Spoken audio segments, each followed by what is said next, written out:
कल मॉर्निंग में एक काफ़ी दुखद खबर आई। रशियन स्पेस एजेंसी रोसकोसमोस के द्वारा एक जो मिशन भेजा गया था लूना 25, इसको देखो लैंड करना था आज यानी मंडे को मून पर, लेकिन उससे पहले ही ऑर्बिट को चेंज करते वक्त ये जो मिशन है क्रैश हो गया। जैसे देखो मून पर लैंड करने से पहले जो ऑर्बिट चेंज होता है ना, ऑर्बिट चेंज करते वक्त जो स्पीड है कंट्रोल नहीं हुई लूना 25 की, जिस वजह से बुरी तरह से चंद्रमा पर क्रैश कर गया लूना 25। देखो एक चीज़ यहाँ पे हमारे जो इसरो के फॉर्मर चीफ है ना K-Sivan, उन्होंने एक बार बोला था कि लैंडिंग से पहले का जो समय है ना, उन्होंने तो हालांकि लास्ट 15 मिनट्स के बारे में बोला था, बट रशियन जो मिशन था ना ये लूना 25, ये तो पहले ही क्रैश कर गया। K-Sivan ने बोला था लास्ट के जो 15 मिनट है ना वो बहुत ज़्यादा नर्वस मोमेंट्स होते हैं, उसमें कुछ भी हो सकता है। अगर हम रोसकोसमोस के लूना 25 को हमारे चंद्रयान 3 से कंपेयर करें, चंद्रयान 3 को तो लॉन्च किया गया था 14 जुलाई को और लूना 25 को लॉन्च किया गया था 10 अगस्त को। तो आपके मन में आया होगा कि सर ये पहले लॉन्च किया गया हमारा चंद्रयान 3, तो फिर लूना 25 पहले कैसे लैंड होने वाला था चंद्रमा पर? तो इसका रीज़न ये है, जो रूट लिया गया ना लूना 25 के द्वारा वो एक प्रकार से डायरेक्ट रूट था, यहाँ पर देखिए, और चंद्रयान 3 के द्वारा जो रूट लिया गया है ना वो काफ़ी, ये डायरेक्ट नहीं है, काफ़ी इनडायरेक्ट घुमा घुमा के है। इसका रीज़न ये है, इसरो को अपनी बजट लिमिटेशंस के बारे में पता था कितना पैसा खर्च करना है इस मिशन पर, और हमारे मिशन में ना फ्यूल कम है, जबकि रशिया वाले मिशन में ना फ्यूल ज़्यादा था। फ्यूल ज़्यादा तो मतलब डिपार्चर एनर्जी ज़्यादा थी, इसलिए जो रशियन मिशन था वो डायरेक्ट जा सका, बट हमारे मिशन में डिपार्चर एनर्जी कम थी, इस वजह से इस रूट का चुनाव किया गया। यहां पे देखो कुछ इंटरेस्टिंग फैक्ट्स मैं आपको बताता हूं।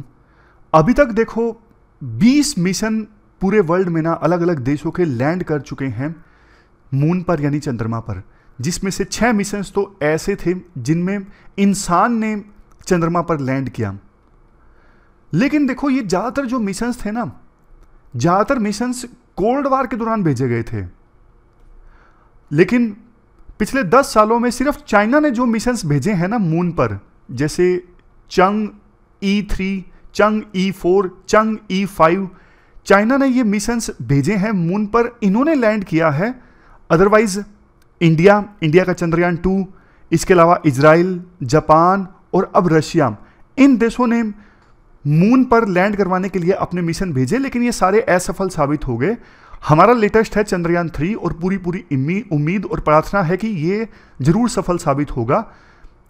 अब कुछ लोग ये भी बोल रहे हैं कि कंपटीशन था इंडिया और रशिया के बीच में, लेकिन देखो ये ऐसा कोई कंपटीशन था नहीं। इंडिया और रशिया की स्पेस एजेंसी के बीच में अलग अलग देशों की जो स्पेस एजेंसीज हैं वो देखो जो स्पेस के सब ऑब्जेक्ट्स हैं ना सारे, उनकी मूवमेंट्स के हिसाब से अपने मिशन को प्लान करते हैं। अदरवाइज ऐसा कोई कोल्ड वार नहीं चल रहा है जैसा पहले यूएसए और यूएसएसआर के बीच में चल रहा था कि हाँ भाई इंडिया और रशिया के बीच में कंपटीशन था, ऐसा कुछ नहीं था। एक क्वेश्चन आपके मन में एक जरूर ये आना चाहिए कि सर एक बात बताइए, पहले जब 20 बार ऑलरेडी मिशंस लैंड कर चुके हैं मून पर, लेकिन अब रशिया जैसे देशों को क्यों दिक्कत आ रही है, जबकि यूएसएसआर ने तो काफी भेज रखे हैं चंद्रमा पर मिशन, इवन जो एस्ट्रोनॉट्स हैं वो भी लैंड कर चुके हैं यूएसएसआर की तरफ से मून पर। देखो इसका रीजन ये है, उस समय ना जब कोल्ड वार चल रहा था तो ना खर्चा वगैरह कोई नहीं देखता था। एक रेस चल रही थी यूएसए और यूएसएसआर के बीच में कि बस कैसे ना कैसे करके स्पेस वार जीतना है। कोई नहीं देखता था कितना खर्चा हो रहा है, कितना नुकसान हो रहा है, कितना एक्सपेंसिव है। बस किसी भी हालत में दोनों देश एक दूसरे को पीछे छोड़ना चाहते थे। बट अब आपको पता है ये सारे फैक्टर्स कंसीडर करने पड़ते हैं। तो अब जिस टेक्नोलॉजी की सहायता से ये विभिन्न स्पेस एजेंसीज अपने मिशंस लैंड करवा रही है ना मून पे, वो कोल्ड वार वाली टेक्नोलॉजी नहीं है। अब इनके पास लेटेस्ट टेक्नोलॉजीज हैं जिनको ये देश टेस्ट भी कर रहे हैं। इवन यूएसए भी पहले प्रैक्टिस करेगा, तब जाके अपना जो उनका प्रोग्राम है ना आर्टेमिस प्रोग्राम, उसके तहत वो मून पर अपना मिशन लैंड करवाएगा। बात करें चंद्रयान 3 की, चंद्रयान 3 जो 14 जुलाई को लॉन्च किया गया था, परसों यानी 23 अगस्त को शाम को 6:04 पर ये मून पर लैंड करेगा। और जैसा कि फॉर्मर जो चीफ हैं इसरो के, उन्होंने बोला कि लास्ट के 15 मिनट सबसे ज़्यादा इंपॉर्टेंट है। बट इस बार इसरो का पता है क्या कहना है, रिडंडेंसी काफ़ी ज़्यादा है। मान लीजिए एक सेंसर ने काम करना बंद कर दिया तो उसका बैकअप है, अगर दोनों ने काम करना बंद कर दिया तो उसका भी बैकअप है। तो पूरे सिस्टम को ना फेल सेफ बनाने की कोशिश की गई है कि अगर एक चीज़ ने काम करना बंद कर दिया तो दूसरी चीज़ एक्टिव हो जाएगी, दूसरी चीज़ ने काम करना बंद कर दिया तो तीसरी चीज़ एक्टिव हो जाएगी। तो इसे पूरी तरह से फेल सेफ बनाने की कोशिश की गई है। एक और डिफरेंस मैं आपको यहां पे बताना चाहता हूं, जो रोसकोसमोस का ये मिशन था ना लूना 25, इसमें ना जो लैंडर लैंड करता है ना मून के ऊपर, उस लैंडर में ना जो बैटरी थी, बैटरी न्यूक्लियर पावर्ड थी। बट हमारे वाला जो मिशन है ना चंद्रयान 3, इसमें जो विक्रम लैंडर लैंड करेगा ना मून के ऊपर, इसमें जो बैटरी होगी ना वो सोलर पावर्ड होगी। इसी वजह से तो इसरो ने पूरा टाइम बता रखा है कि हम इस दिन लैंड करेंगे, ताकि पूरा दिन, एक दिन एक्टिव रहेगा जो हमारा लैंडर और रोवर वहाँ पे काम करेंगे, एक दिन वो एक्टिव रहेंगे और रात को ये फंक्शंस परफॉर्म करना बंद कर देंगे, क्योंकि रात में ठंड बहुत ज़्यादा हो जाती है। देखो, उम्मीद यही है कि भारत पहला ऐसा देश होगा जिसने अपना कोई मिशन लैंड करवाया मून के साउथ पोल पर, जो कि आज तक कोई भी देश नहीं कर पाया है। तो इंतज़ार रहेगा 23 अगस्त 6:04 का, वो अद्भुत क्षण जब पूरा देश खुश होगा। डेट आज की 21 अगस्त 2023 है। काफ़ी सारे आर्टिकल्स आज हम डिस्कस करेंगे। पहला आर्टिकल पायलट्स के फैटीग यानी थकान से संबंधित, उसके बाद दूसरा आर्टिकल हम डिस्कस करेंगे मीडिएशन बिल से संबंधित, इंपॉर्टेंट बिल है जो पार्लियामेंट में पास हुआ है। इसके बाद एक इंपॉर्टेंट आर्टिकल हम डिस्कस करेंगे जीनो ट्रांसप्लांटेशन से संबंधित, एथिक्स से भी इस आर्टिकल को आप रिलेट कर सकते हो। चलिए डिस्कशन स्टार्ट करते हैं। इसके बाद नेक्स्ट आर्टिकल एयरलाइंस में पायलट्स के फटीग यानी कि थकान से संबंधित है। आप जीएस पेपर 3 के इस टॉपिक से आर्टिकल को रिलेट कर सकते हो। दिन था 12 अक्टूबर 1976। इंडियन एयरलाइंस का एक कैरावल फ्लाइट, कैरावल मतलब जैसे देखो बोइंग है, विमान बनाती है, प्लेन बनाती है, उसी प्रकार से एक और कंपनी है कैरावल, फ्रांस की है, जो प्लेन बनाती है। तो कैरावल फ्लाइट बॉम्बे से मद्रास उड़ान भरी और विमान का नाम था IC-171। IC-171 बॉम्बे से उड़ान भरते ही ये जो प्लेन था वो क्रैश हो गया और सभी 95 जो यात्री थे उनकी डेथ हो गई। ठीक उसी दिन, इससे पहले जो पायलट थे ना कैप्टन KD गुप्ता, इन्होंने दिल्ली से मुंबई का भी एक चक्कर लगाया था और कॉकपिट जहां पे पायलट्स बैठते हैं वहां पे जो वॉइस रिकॉर्डर लगा हुआ था, लास्ट जो वॉइस रिकॉर्ड की गई ना कैप्टन KD गुप्ता की, तो उन्होंने ये कहा था कि मुझे नींद आ रही है, मैं स्लीपी महसूस कर रहा हूं। यह किस्सा है 1976 का।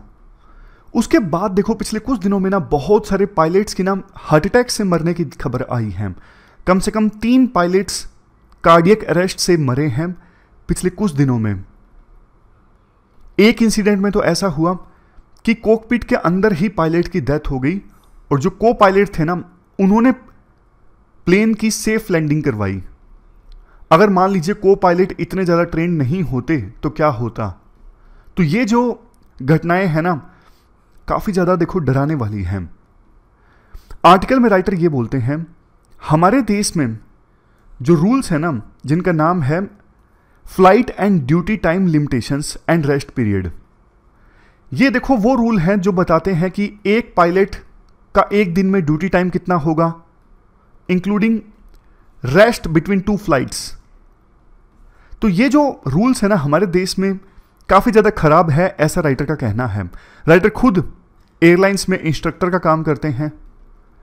ये कहते हैं, वैसे तो सभी एयरलाइंस ये बोलती हैं कि हमारे जो पायलट्स हैं वो बिल्कुल एक्सपर्ट्स हैं और मिनिमम स्टैंडर्ड्स को फुलफिल करते हैं, लेकिन राइटर चूंकि खुद इंस्ट्रक्टर है एयरलाइंस में, तो ये बोलते हैं मुझे पता है कितने ट्रेंड हैं पायलट्स।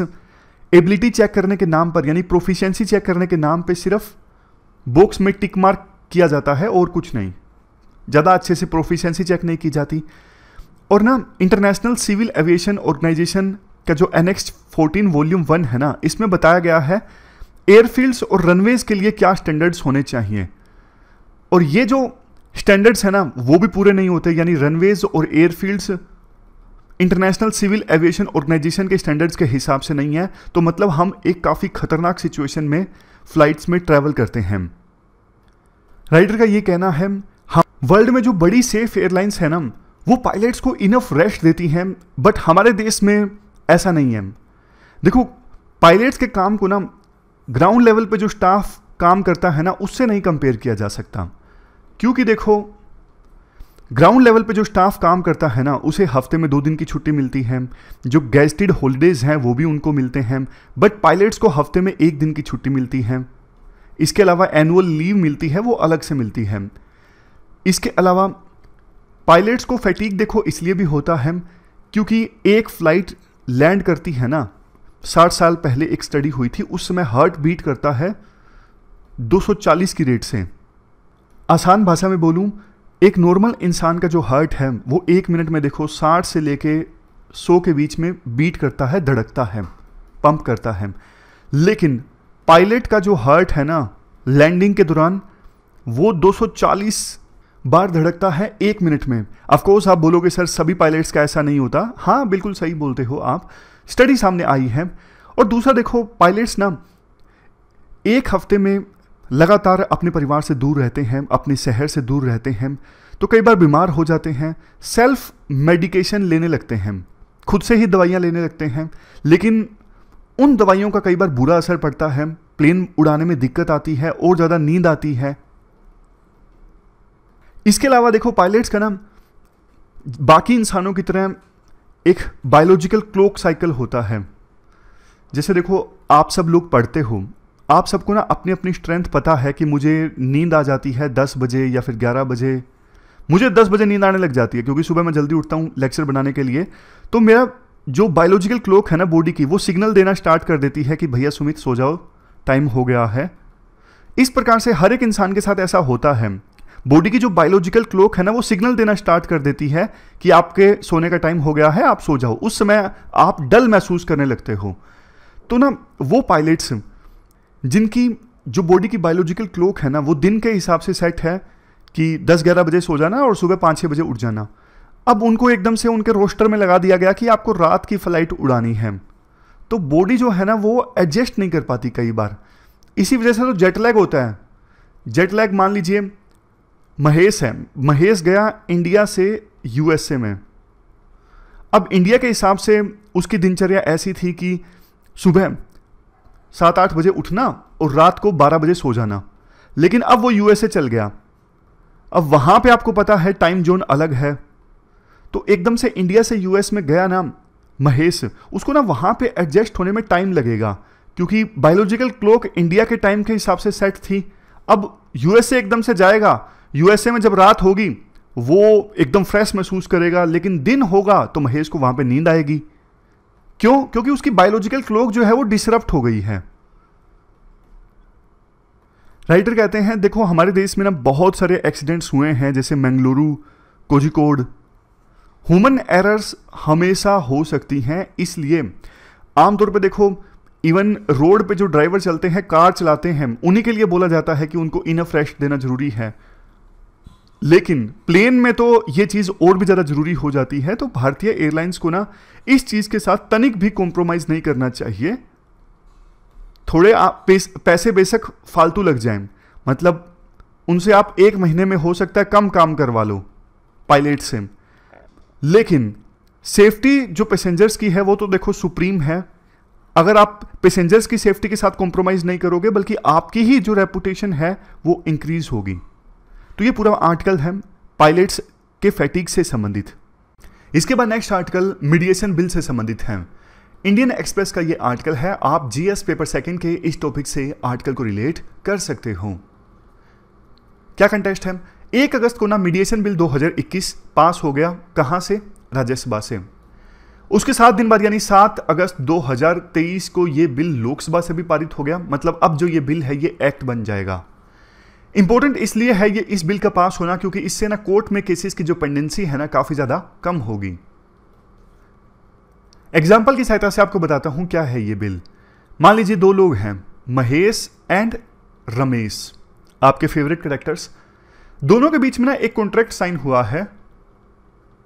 कॉन्ट्रैक्ट ये है, महेश ने रमेश को कुछ एडवांस किया है, फॉर एग्जाम्पल 10 लाख रुपए, और बोला है रमेश को कि आप ना मुझे इतने पेन, फॉर एग्जाम्पल 1000 की संख्या में पेन की सप्लाई मुझे दे दीजिए, पेन मुझे सप्लाई कर दीजिए 25 अगस्त से पहले पहले। लेकिन 25 अगस्त तक रमेश जो है महेश को सिर्फ 500 पेन की सप्लाई कर सका, 500 नहीं कर सका।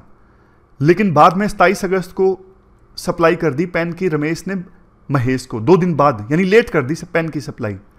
फिर रमेश ने बाकी बचे हुए 10 लाख रुपए मांगे, क्योंकि 10 लाख तो एडवांस आ चुके थे। तो महेश ने मना कर दिया कि आपने मुझे टाइम पे सप्लाई नहीं की, इसलिए मुझे नुकसान हो गया, इसलिए मैं बचे हुए पैसे नहीं दूंगा, कॉन्ट्रैक्ट में जितना हमारे बीच में बात हुई थी। तो दोनों के बीच में डिस्प्यूट पैदा हो गया। ये सिविल डिस्प्यूट है, कॉमर्शियल डिस्प्यूट है। अब वैसे कायदे से ना मामला जाता कोर्ट में, लेकिन ना अब मीडिएशन बिल आ चुका है, मतलब जैसे ही प्रेसिडेंट साइन करेंगे ये एक्ट बन जाएगा। तो ना पहले महेश और रमेश इस मामले को सुलझाने के लिए कोर्ट में जाएं, उससे पहले ना उन्हें मीडिएशन की ओर जाना होगा। मीडिएशन मतलब एक न्यूट्रल आर्बिट्रेटर जो दोनों की बात सुनेगा और अपना वर्डिक्ट देगा, वो है मीडिएटर, जो दोनों के बीच में मीडिएशन करवाएगा, सुलह करवाएगा। समझ गए? बिल के पारित होने के बाद में, बिल के इंप्लीमेंट होने के बाद में दो लोगों के बीच में कभी भी कोई सिविल या फिर कॉमर्शियल डिस्प्यूट आ जाता है ना, तो कोर्ट या फिर ट्रिब्यूनल आने से पहले उन्हें ना मीडिएशन करवाना होगा, ताकि डिस्प्यूट को सोल्व किया जा सके।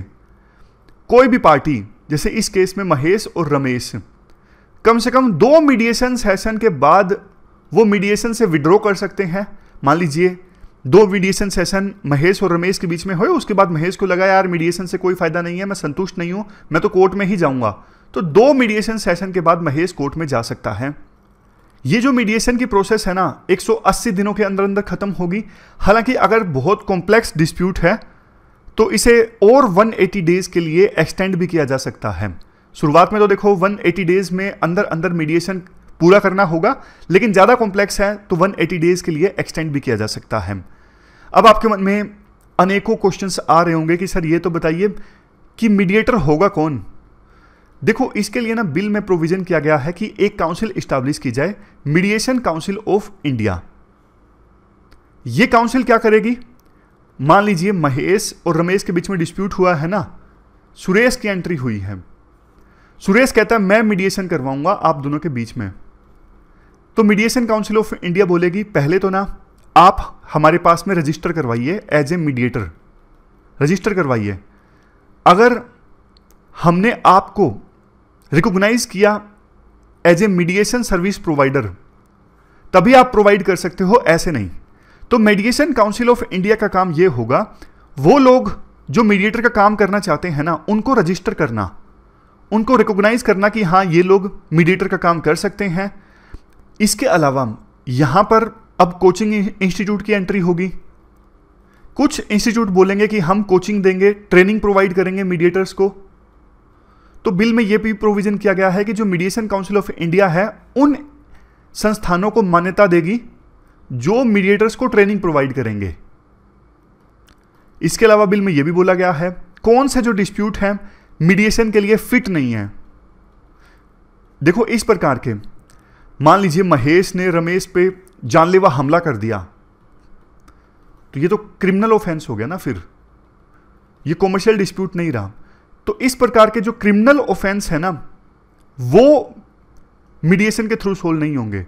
इसके अलावा जिसमें थर्ड पार्टी भी इन्वॉल्व है, थर्ड पार्टी मतलब महेश, रमेश और बीच में एक और बंदा भी है जिसके बीच में डिस्प्यूट है, दिनेश।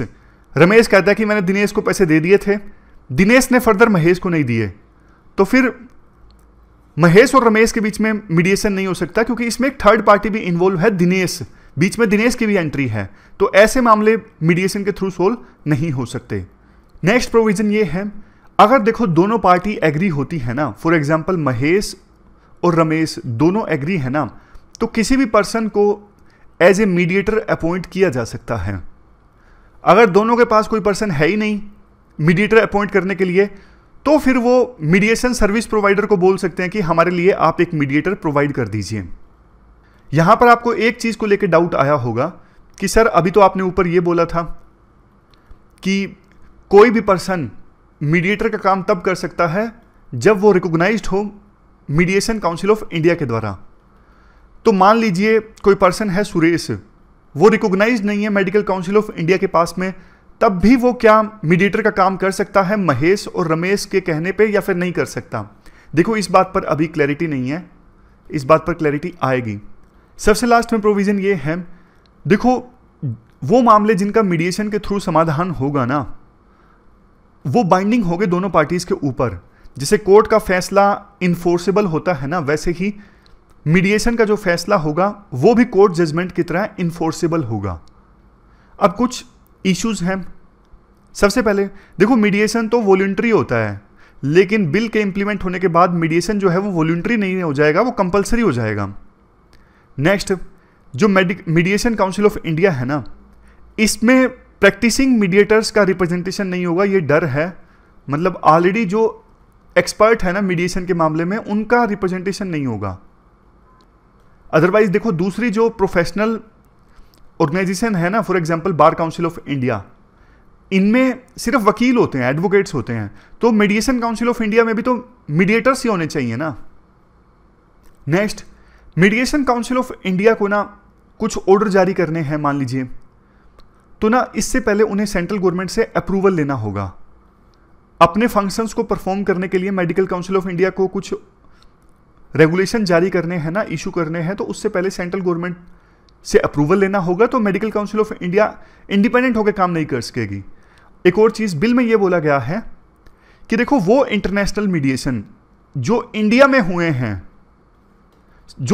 हुए हैं, सिर्फ उनको ही इन्फोर्स किया जा सकता है कोर्ट की जजमेंट के समान।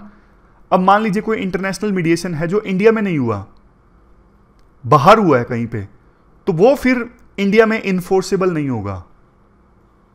समझ गए? इसको लेकर भी कंसर्न है। तो इस प्रकार से हमने मीडिएशन बिल समझ लिया, लेकिन अब एक और आर्टिकल है, इससे भी कुछ पॉइंट्स निकलते हैं, वो भी हम देख लेते हैं। इंडिया ने बिल पास करके एक प्रकार से United Nations convention on international settlement agreements resulting from mediation, Singapore की कन्वेंशन है, इसके प्रति अपनी कमिटमेंट को शो किया है। एक कंसर्न ये है बिल का क्लास नंबर 8, जिसमें बोला गया है दो पार्टीज के बीच में मान लीजिए डिस्प्यूट है, महेश और रमेश के बीच में, फॉर एग्जांपल प्रॉपर्टी डिस्प्यूट है, मीडिएशन चल रहा है या फिर मीडिएशन स्टार्ट होने वाला है। इसी बीच रमेश ने क्या किया, बेचारे महेश की प्रॉपर्टी पे कब्जा करना स्टार्ट कर दिया। तो ना महेश इस एक्सेप्शनल सर्कमस्टांस में कोर्ट जा सकता है कि प्लीज मुझे इंटरिम रिलीफ प्रोवाइड कीजिए, रमेश को रोकिए कि वो मेरी प्रॉपर्टी पर कब्जा ना करे। लेकिन देखो, ये जो वर्ड लिखा हुआ है ना कि मीडिएशन के दौरान या फिर मीडिएशन से पहले कोई भी पार्टी अर्जेंट रिलीफ के लिए कोर्ट में आ सकता है एक्सेप्शनल सर्कमस्टांसिस में, तो ये एक्सेप्शनल सर्कमस्टांसिस को डिफाइन करना चाहिए था कि एक्सेप्शनल सर्कमस्टांस का मतलब क्या है, कब कोई पार्टी कोर्ट में आ सकती है इंटरिम रिलीफ के लिए, अर्जेंट रिलीफ के लिए। इसके बाद एक कंसर्न और भी है, मीडिएशन बिल में ना कोई अपील का प्रोविजन नहीं है। महेश और रमेश के बीच में डिस्प्यूट सोल्व हो गया मीडिएशन से, लेकिन महेश को अभी ऐतराज है मीडिएटर ने जो फैसला दिया है, तो महेश के पास कोई ऑप्शन नहीं है, क्योंकि मीडिएटर ने जो बोला है वही फाइनल है, कोई अपील नहीं की जा सकती महेश के द्वारा। बिल में ऑनलाइन एंड कम्युनिटी मीडिएशन के कंसेप्ट के बारे में बोला गया है, बट देखो ऑनलाइन मीडिएशन संभव नहीं है अभी पूरी तरह से। हमारे देश में इंटरनेट का एक्सेस सभी लोगों के पास में नहीं है, दिक्कत आएगी।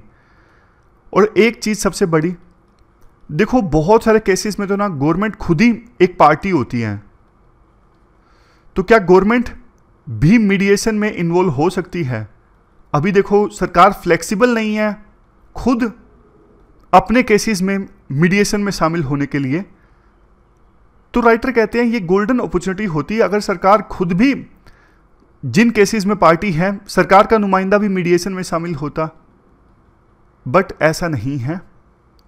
लास्ट में राइटर कहते हैं देखो एक प्रकार से ना बिल तो पारित कर दिया गया, बट जिस स्पिरिट में ये लागू होना चाहिए ना, उस स्पिरिट में लागू नहीं होगा।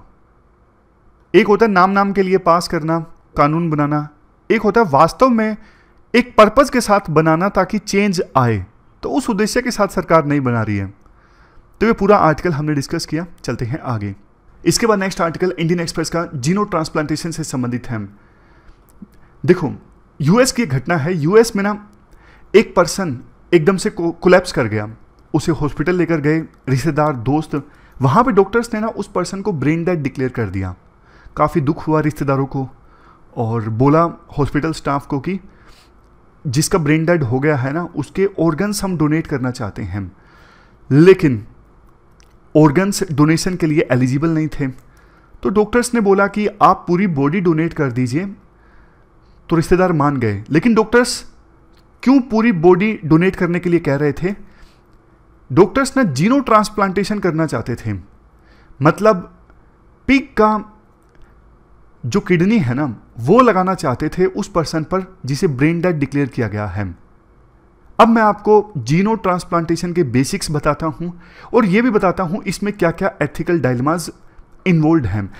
जीनो ट्रांसप्लांटेशन मतलब किसी एक स्पीसीज के कोई सेल, टिश्यू या फिर ऑर्गन दूसरी स्पीसीज में जब ट्रांसप्लांट किया जाता है तो उसे कहा जाता है जीनो ट्रांसप्लांटेशन। फोकस है इस आर्टिकल में एनिमल से ह्यूमन बीइंग में ऑर्गन ट्रांसप्लांटेशन पर। पिग देखो मेडिकल साइंस के हिसाब से सबसे उपयुक्त है ह्यूमन बीइंग्स में ऑर्गन ट्रांसप्लांटेशन के लिए। इसके पीछे देखो वैसे तो कई रीजंस हैं, जिसमें से सबसे मेन है पिग और ह्यूमन बीइंग के बीच में सेलुलर केमिस्ट्री का मैच होना। अब देखो 3 एथिकल इश्यूज यहां पर निकल के आते हैं जिन पर चर्चा होनी चाहिए लेकिन नहीं हो रही है। चर्चा इसलिए भी होनी चाहिए क्योंकि संविधान के आर्टिकल 51A में बोला गया है यह हमारी ड्यूटी है कि हम साइंटिफिक टेम्पर को डेवलप करें। सबसे पहला एथिकल इश्यू, फर्स्ट इश्यू तो देखो एनिमल राइट्स से संबंधित है। जैसा कि हमने तीसरे केस में डिस्कस किया, जेनेटिकली मॉडिफाइड पिग्स को पाला जाएगा पर्टिकुलर फार्म में ताकि उनके ऑर्गन्स का इस्तेमाल किया जा सके ट्रांसप्लांटेशन में। अब देखो क्वेश्चन ये उठता है, क्या एनिमल्स के कोई राइट्स नहीं है? ये जो सोच है ना कि एनिमल्स को पालो ताकि उनके ऑर्गन्स का इस्तेमाल कर सकें, तो ये तो एनिमल राइट्स के अगेंस्ट है ना। ये तो एंथ्रोपोसेंट्रिज्म वाली फिलोसफी है। एंथ्रोपोसेंट्रिज्म वाली जो फिलोसफी है ना, ये बोलती है नेचर में ह्यूमन बीइंग जो है ना वो सेंटर में है और बाकी जितने भी लिविंग क्रिएचर्स है ना उनकी वैल्यू तभी है जब वो ह्यूमन बीइंग्स के काम आ सके, अदरवाइज उनकी कोई वैल्यू नहीं है। ये फिलोसफी है एंथ्रोपोसेंट्रिज्म। तो जब पिग्स को पाला जाएगा उनके ऑर्गन्स का इस्तेमाल करने के लिए, तो फिर मतलब ये फिलोसफी ऑफ एंथ्रोपोसेंट्रिज्म पे चलने वाली बात हो गई। इसके बाद बात करते हैं दूसरे मोरल डायलेमा की। देखो गांधी जी वीवी सेक्शन की प्रैक्टिस के अगेंस्ट थे। ये वीवी सेक्शन क्या होता है? जो जिंदा एनिमल्स पर एक्सपेरिमेंट किए जाते हैं ना रिसर्च के दौरान, वो होता है वीवी सेक्शन। जैसे चूहे पर आपने देखा होगा कई तरह के एक्सपेरिमेंट किए जाते हैं, तो गांधी जी इस प्रैक्टिस के अगेंस्ट थे।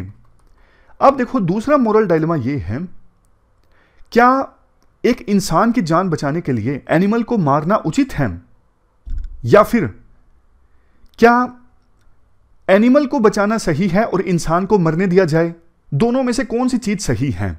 आज के समय में मेडिकल साइंस इसी प्रकार के मोरल डायलेमा से गुजर रही है, बट हमारे देश में चर्चा नहीं हो रही है। ICMR यानी Indian council of medical research की वेबसाइट पर इस मोरल डायलेमा का कोई जिक्र नहीं है, कोई केस स्टडी नहीं है। अब टाइम आ गया है हम भी हमारे देश की रेगुलेटरी बॉडी से इस प्रकार के क्वेश्चन पूछें ताकि वो भी इस पर पॉलिसी बनाएं। लास्ट में अब आता है तीसरा मोरल डायलेमा जो कि हमारे देश के हिसाब से काफी ज्यादा रेलेवेंट है। देखो आपने एक चीज देखा होगा अपने आसपास, पिग को ना काफी ज्यादा टैबू माना जाता है हमारे देश में, मतलब डर्टी एनिमल माना जाता है। जो लोग पिग को पालते हैं उनको भी समाज में लो स्टेटस के हिसाब से देखा जाता है। गलत है लेकिन ऐसा है, आपने देखा होगा। अब क्वेश्चन ये उठता है, अगर देखो जब जेनेटिकली मॉडिफाइड पिग्स का जो ऑर्गन ट्रांसप्लांटेशन होगा ह्यूमन बीइंग में, अब बहुत सारी कम्युनिटीज तो हमारे देश में ऐसी हैं जो पिग से और भी ज़्यादा दूरी बना के रखती हैं। तो जब उन कम्युनिटीज के पर्सन्स में पिग के ऑर्गन का ट्रांसप्लांटेशन होगा तो वो इसे स्वीकार करेंगे। जैसे देखो, जैन, ज्यू, मुस्लिम, इन कम्युनिटीज के लोगों में पिग का अगर ऑर्गन ट्रांसप्लांटेशन होता है तो हो सकता है कि इन कम्युनिटीज का जो बिलीफ सिस्टम है वो ऑर्गन ट्रांसप्लांटेशन में आड़े आ जाए। तो उस सिचुएशन में क्या करना होगा? बिलीफ सिस्टम को ज्यादा तवज्जो दी जाए या फिर जान बचाने को ज्यादा तवज्जो दी जाए? लास्ट में आर्टिकल में यह बोला जाता है, देखो वैसे तो जब ये जीनो ट्रांसप्लांटेशन होने लगेगा ना, तो अभी हमारे देश में एक बड़ी इल्लीगल मार्केट चलती है। छोटे छोटे बच्चों को किडनैप कर लिया जाता है, बहुत सारे महिलाओं की ट्रैफिकिंग हो जाती है और उनके ऑर्गन्स निकाल लिए जाते हैं, बेच दिए जाते हैं। तो ये इल्लीगल मार्केट खत्म हो जाएगी अगर जीनो ट्रांसप्लांटेशन होते हैं। लास्ट में कोट भी बोला जाता है राइटर के द्वारा, you can not make a silk purse out of A so year. इसका मतलब यह है कि वो चीज जो नेचुरली बैड है ना, उससे आप कोई अच्छी चीज नहीं बना सकते। तो राइटर कहती हैं, पहले मुझे इस बात का मतलब नहीं समझ में आता था, लेकिन अब आ गया है, आपको भी आ जाएगा। तो एक तरफ देखो ये एथिकल डायलेमास हैं, दूसरी तरफ जो हमने ये न्यूज़ देखी, ब्रेन डेड हुए पर्सन में जो पिग का किडनी लगाई गई ना, वो 1 महीने चल गई। अब सितंबर में देखना होगा कि सितंबर में उस किडनी के साथ में बॉडी के बाकी फंक्शंस बिल्कुल ठीक परफॉर्म करते हैं या नहीं करते हैं। बट देखो, अगर ये चीज़ डॉक्टर्स ने अचीव कर ली ना अच्छे से, जीनो ट्रांसप्लांटेशन, तो बहुत ज़्यादा क्रांतिकारी होगा ये। क्योंकि अकेले यूएसए में लाखों लोग ऐसे हैं जो अभी ऑर्गन ट्रांसप्लांट के लिए क्यू में हैं, ऑर्गन्स डोनेटर नहीं मिल रहे हैं। इंडिया की तो पॉपुलेशन आपको पता है अब वर्ल्ड में सबसे ज़्यादा है, नई रिपोर्ट्स के अनुसार इंडिया ने चाइना को पीछे छोड़ दिया है। तो बहुत सारी जानें बचाएगा जीनो ट्रांसप्लांटेशन अगर इसमें एडवांसमेंट आती है तो ये पूरा आर्टिकल हमने डिस्कस किया। चलते हैं आगे। इसके बाद क्वेश्चंस देख लीजिए जो आपको अटेम्प्ट करने हैं। ये मेंस के क्वेश्चन हैं जो आपको अटेम्प्ट करने हैं। दोनों क्वेश्चंस का आंसर आपको देना है 250 वर्ड्स में। 15 मार्क्स के ये दोनों क्वेश्चंस हैं। ये प्री का क्वेश्चन है, असर्शन रीजनिंग का, जिस प्रकार से यूपीएससी पूछने लगी है क्वेश्चंस अब प्री में। आप कमेंट बॉक्स में इस क्वेश्चन का आंसर जरूर दीजिए, आपके हिसाब से प्री के इस क्वेश्चन का आंसर क्या है। वीडियो को पॉज कीजिए, ध्यान से पढ़िए और कमेंट बॉक्स में आंसर दीजिए। अब देखो, आप समरी देख लीजिए। 19 अगस्त को जो हमने आर्टिकल्स डिस्कस किए थे, सबसे पहला जो आर्टिकल हमने डिस्कस किया था ना, जॉबलेस ग्रोथ से संबंधित डिस्कस किया था। पार्लियामेंट में डिबेट चल रही है कि इंडिया फास्टेस्ट ग्रोइंग इकोनॉमी है। अपोजिशन कहता है कि हमारे टाइम में ज़्यादा तेज़ी से ग्रो कर रही थी, लेकिन भैया जॉब्स कहाँ हैं? 80-90 में जब 1% ग्रोथ रेट हमारी बढ़ती थी ना, तो 2 लाख फॉर्मल जॉब जनरेट होती थी। लेकिन उसके अगले 10 साल में 90 से लेकर 2000 के बीच में 1% ग्रोथ रेट इंक्रीज होने पर जॉब्स जनरेट हुई सिर्फ 1 लाख। मतलब जिस हिसाब से इकोनॉमी ग्रो कर रही है ना, उस हिसाब से जॉब्स नहीं जनरेट हो रही हैं। और इकोनॉमी मान लीजिए ग्रो हुई है 5.3% ग्रोथ रेट से, मनरेगा में जॉब्स की जो डिमांड है वो उतनी ही ज़्यादा बढ़ी है। अब आप बताइए कि कौन मनरेगा में जॉब करना चाहेगा? उसके लिए सारे ऑप्शंस बंद हो गए, तभी तो वो मनरेगा में जॉब करने के लिए गया है, ये गई है ना। और एक और चीज़ यहाँ पे सोशल एंगल भी है। फॉर्मल सेक्टर में ज़्यादातर जॉब हायर कास्ट हैं उनके लोगों की है, और मनरेगा में ज़्यादातर जो जॉब की जा रही है वो बैकवर्ड क्लासेस के लोगों के द्वारा की जा रही है। राइटर कहते हैं ऑटोमेशन, स्टील, सीमेंट, ये सेक्टर्स अब जॉब्स नहीं जनरेट कर रहे हैं। बिल की बात की जाती है राइटर के द्वारा, new mines and minerals bill, ये बिल अब पास हो गया है। प्राइवेट सेक्टर की एंट्री होगी माइनिंग में इंडिया के पास काफ़ी स्कोप है। 10% पोटेंशियल भी इंडिया ने अभी नहीं रियलाइज़ किया है माइनिंग में। काफ़ी सारे आरोप पहले लगते थे, जैसे करप्शन हुआ है माइनिंग को लीज पे देने में, वर्कर्स का एक्सप्लोटेशन हुआ है। बट उम्मीद है कि अब जो लाइसेंस दिए जाएंगे ना, इन सब बातों का ख्याल रखेंगे। और इस सेक्टर में काफ़ी पोटेंशियल है, माइनिंग सेक्टर जो प्रोवाइड कर सकता है लोगों को। सरकार फोकस कर रही है सेमीकोन पे, दूसरी चीज़ों पे, इन पे फोकस करने के बजाय सरकार को ना उन सेक्टर्स पे फोकस करना चाहिए जिससे जॉब जनरेट हो। नीट वाला आर्टिकल हमने डिस्कस किया था तमिलनाडु में। ए.के. राजन कमेटी की रिपोर्ट ने कहा था कि इंक्लूसिविटी एंड डाइवर्सिटी की आवश्यकता है मेडिकल फील्ड में, और जो अभी नीट का पैटर्न है ना वो गलत है। इससे कोचिंग इंडस्ट्री जो है वो ज़्यादा फल फूल रही है। पैटर्न इसलिए भी गलत है क्योंकि रट्टा मारने वाले लोग आ रहे हैं और बायसनेस ज़्यादा है अर्बन एरियाज़ के प्रति। ये सारी बात बोली थी। तमिलनाडु ने एक कमेटी गठित की, AK राजन कमेटी। तो इस कमेटी की रिपोर्ट के आधार पर एक बिल पारित कर दिया गया तमिलनाडु विधानसभा में। अभी वो बिल प्रेसिडेंट के पास पेंडिंग है असेंट के लिए। जब कुछ पॉलिटिकल पार्टीज अपने फायदे के लिए इस्तेमाल करती हैं इस इशू को, तो बिल में ये कहा गया था बोर्ड के मार्क्स के आधार पर एडमिशन होना चाहिए मेडिकल सीट्स में, क्योंकि वो ज़्यादा इंक्लूसिव हैं। और जबकि नीट में तो सिर्फ 3 एग्जाम में 3 सब्जेक्ट्स में मार्क्स को परखा जाता है, बायोलॉजी, केमिस्ट्री और फिजिक्स। राइटर का ये कहना था कि ये बिल जो है वो सही नहीं है, क्योंकि मेडिकल फील्ड में ना मेरिट को तवज्जो देना जरूरी है, चाहे वो किसी भी सेक्शन से हो। और सरकार जो है क्वालिटी एजुकेशन प्रोवाइड करे स्कूल्स में, ताकि गवर्नमेंट स्कूल्स के बच्चे जो हैं वो ज़्यादा पहुँचे मेडिकल कॉलेजेस में। इसके अलावा ऑलरेडी वहाँ पे तमिलनाडु में 69% रिजर्वेशन है, ऊपर से फिर नीट में ये भी रिजर्वेशन हो जाना कि 85% जो सीट्स हैं स्कूल के मार्क्स के आधार पर भरी जाएंगी, तो फिर तो एकदम से मेरिट तो ख़त्म ही हो जाएगी तमिलनाडु में। फिर अगला आर्टिकल हमने रैगिंग से संबंधित डिस्कस किया था। जादवपुर यूनिवर्सिटी की एक अनफॉर्चुनेट घटना, फर्स्ट ईयर का जो स्टूडेंट था उसे धक्का दे दिया गया हॉस्टल ब्लॉक से, उसकी डेथ हो गई। तो इससे रैगिंग का जो इशू है एक बार फिर से सुर्खियों में आ गया। रैगिंग में ना, जिसकी रैगिंग ली जाती है ना, उसको इमोशनल फिजिकल ट्रामा फेस करना पड़ता है। अमन नाम के लड़के की डेथ हो गई थी 2009 में हिमाचल प्रदेश में। उसके बाद ये इशू काफ़ी ज़्यादा सुर्खियों में आया था। वैसे देखो रैगिंग बैन है, 1997 में सुप्रीम कोर्ट ने रैगिंग को बैन कर दिया था। RK राघवन कमेटी गठित की गई थी 2006 के आसपास। इस कमेटी ने कहा था कि रैगिंग अगर किसी के द्वारा की जाती है ना, तो इसे क्रिमिनल ऑफेंस माना जाए और स्ट्रिक्ट एक्शन लिया जाए, ताकि डेटरेंस पैदा हो। एंटी रैगिंग हेल्पलाइन गठित की जाए। और इसके अलावा चैलेंजेस क्या क्या हैं रैगिंग के इशू के साथ में, ये देखो। ड्रॉप आउट रेट बढ़ जाता है रैगिंग की वजह से, फिजिकल और साइकोलॉजिकल हार्म होता है, मेंटल हेल्थ प्रभावित होती है, फियर का कल्चर पैदा हो जाता है। मेजर्स क्या क्या हैं, UGC ने बोला हुआ है एंटी रैगिंग कमेटी बनाने के लिए स्टूडेंट्स स्टाफ को सेंसिटाइज किया जाए। सुप्रीम कोर्ट के अलग से डायरेक्टिव्स हैं कि एक ना बैरियर बनाया जाए, ताकि सीनियर स्टूडेंट्स जूनियर के हॉस्टल में ना जा सके आसानी से। एंटी रैगिंग हेल्पलाइन का भी प्रोविजन है, अवेयरनेस कैंपेन, स्ट्रिक्ट पनिशमेंट, ये सब करना चाहिए। तो ये थी कल की रिवीजन। तो आज के डिस्कशन में बस इतना ही है। Thank you very much for discussion.